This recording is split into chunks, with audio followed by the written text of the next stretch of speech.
சர்ச்சையில் வெடித்த முதல் நாள் ஆட்டம். ஆரம்பமே அதகலம். பும்ராவை சீண்டி மொத்தமாக பல்பு வாங்கிய ஆஸ்திரேலிய அணி. அதாவது இந்தியா மற்றும் ஆஸ்திரேலியா அணிகளுக்கு எதிரான 5வது டெஸ்ட் போட்டி இன்று தொடங்கியது. இந்த போட்டியில் இந்திய அணி கட்டாயம் வெற்றி பெற வேண்டிய அவசியத்தில் இருக்கிறது. இந்த போட்டியின் வெற்றிதான் அடுத்த 2 வருடத்திற்கு இந்திய அணியின் அடையாளமாகவே பார்க்கப்படும். அந்தளவுக்கு மிக மிக முக்கியமான போட்டி தாங்க இன்று தொடங்கிய இந்த போட்டி. அப்படியாக தொடங்கிய இந்த போட்டியில் ஆரம்பமே இந்திய ரசிகர்களுக்கு ஒரு அதிர்ச்சி காத்திருந்தது. இது அதிர்ச்சியா அல்லது சர்ப்ரைஸா என்பதும் தெரியவில்லை. ஏனென்றால் கடந்த 10-15 போட்டிகளாக சேர்த்து மொத்தமாகவே 170 ரன்களை கூட எடுக்க முடியாத ரோஹித் சர்மா இந்த போட்டியில் அதிரடியாக கலட்டிவிடப்பட்டார். இவரை இந்த போட்டியில் விளையாடக்கூடாது என்று கௌதம் கம்பீர் ஸ்ட்ரிக்டாக சொல்லிவிட்டாராம். அதனாலேயே இன்றைய போட்டியில் ரோஹித் சர்மா பங்கேற்காமல் நம்ம ஜஸ்பிரீத் பும்ரா கேப்டனாக களமிறங்கியிருந்தார். இந்த பார்டர் கவாஸ்கர் டிராபி தொடரின் முதல் போட்டியில் பும்ரா தலைமையில் இந்திய அணி பிரம்மாண்ட வெற்றி பெற்றிருந்தது என்பதும் குறிப்பிடத்தக்கது. அதன் பிறகு தொடர்ச்சியாக 3 போட்டிகளில் ரோஹித் சர்மா தலைமையில் களமிறங்கிய இந்திய அணி படுதோல்விகளை சந்தித்தது. அதாவது 2 போட்டிகளில் தோல்வியும் 1 போட்டி சமனிலும் முடிவடைந்திருந்தது.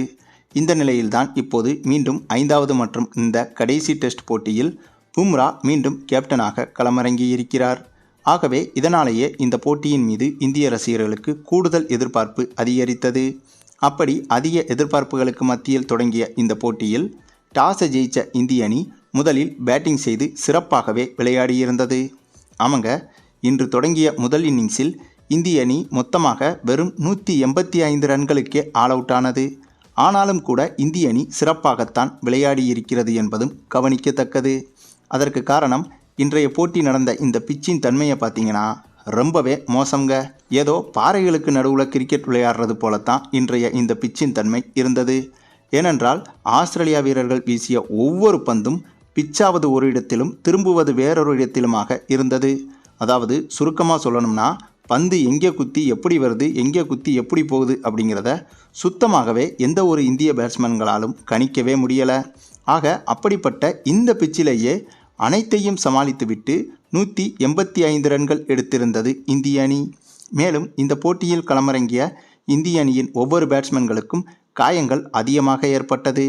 அதிலும் குறிப்பாக நம்ம ரிஷப் பண்ட் இவர்தாங்க அதிக நேரம் இன்று களத்தில் நின்றவர்.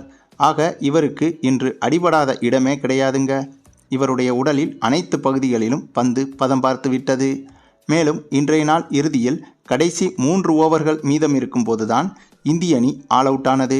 அதன் பிறகு கடைசி 3 ஓவர்களுக்கு ஆஸ்திரேலிய அணியின் பேட்ஸ்மேன்கள் பேட்டிங் செய்ய களமிறங்கிய போது அந்த 3 ஓவர்களிலுமே ஆஸ்திரேலியா பேட்ஸ்மேன்கள் தாறுமாறாக அடி வாங்கினார்கள்.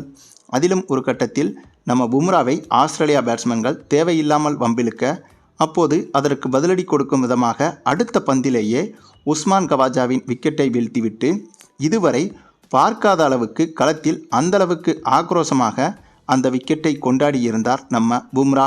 மேலும் இன்று இந்த பிச்சின் தன்மை எப்படி இருந்ததோ அதே போல நாளையும் இருந்தால் ஆஸ்திரேலிய அணி வெறும் 50 ரன்களுக்கு தாக்குப்பிடிப்பது என்பதே ஆச்சரியம்தாங்க. அந்தளவுக்கு இன்றைய இந்த பிச்சின் தன்மை என்பது கொடூரத்தின் உச்சமாக இருந்தது. சரி, நீங்கள் சொல்லுங்கள், ரோஹித் சர்மா இல்லாமல் பும்ரா தலைமையில் களமிறங்கிய இந்த ஒரு மூவை பற்றி நீங்கள் என்ன நினைக்கிறீங்கன்னு உங்களுடைய கருத்துக்களையும் கமெண்டில் தெரிவிங்க. மேலும் இந்த வீடியோ பிடிச்சிருந்தா லைக் பண்ணுங்கள், மற்ற அனைவருக்கும் ஷேர் பண்ணுங்கள், மறக்காமல் நம்ம சேனலை சப்ஸ்கிரைப் பண்ணுங்கள்.